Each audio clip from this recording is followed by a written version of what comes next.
La résidence, c'est une institution à Saint-Lambert. C'est un endroit où a été cultivée plus une communauté, un lieu de vie. On a développé l'accueil des familles. Donc en règle générale, quand un résident vient s'installer, c'est aussi la famille qui est accueillie. D'ailleurs, on leur remet aussi à eux un trousseau de clés. C'est-à-dire qu'ils ont accès à l'établissement quand ils le veulent, 24 heures sur 24. On est une des rares résidences à accepter les animaux. Parce que je crois qu'il n'y a rien de plus terrible que de priver une personne de son animal, alors que c'est souvent le lien affectif le plus direct qu'une personne âgée peut garder. Nos projets tiennent toujours compte aussi de leur histoire. C'est pour ça, par exemple, l'année dernière, on a créé des potagers suspendus parce qu'il était difficile de demander à nos résidents de travailler la terre au niveau du sol. Donc j'ai fait fabriquer des potagers de façon à ce que durant l'été, les personnes qui le désirent puissent, en s'asseyant sur leur marchette, travailler la terre, planter, cultiver, récolter et manger aussi ce qu'ils font.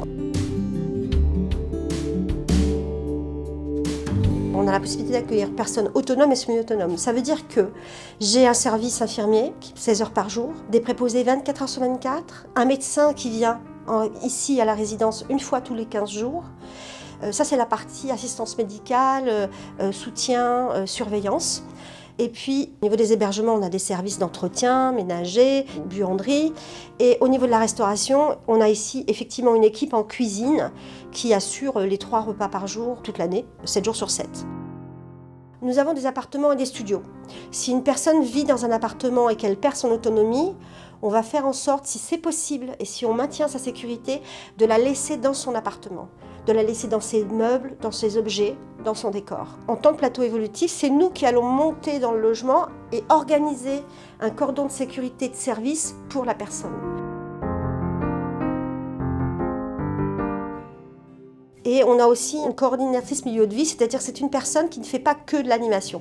L'objectif ici, c'est que nos activités aient un sens et correspondent à un besoin, à une demande et permettent d'ouvrir et d'élargir. On a par exemple 3 heures par semaine, donc le lundi, le mercredi et le vendredi, on fait la psychostimulation, mais on travaille plutôt, par exemple, j'ai une kinésiologue qui vient le lundi pour travailler les risques de chute. Le mercredi, c'est un professeur de yoga sur chaise et le vendredi, c'est une physiothérapeute qui vient faire de la gym douce. On a des activités ouvertes, comme vous l'avez vu ce matin, ça j'y tiens énormément.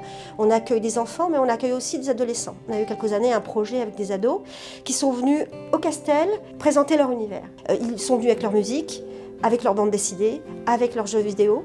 Et pendant une après-midi, il y a eu une espèce d'échange intergénérationnel autour de l'univers de l'adolescent.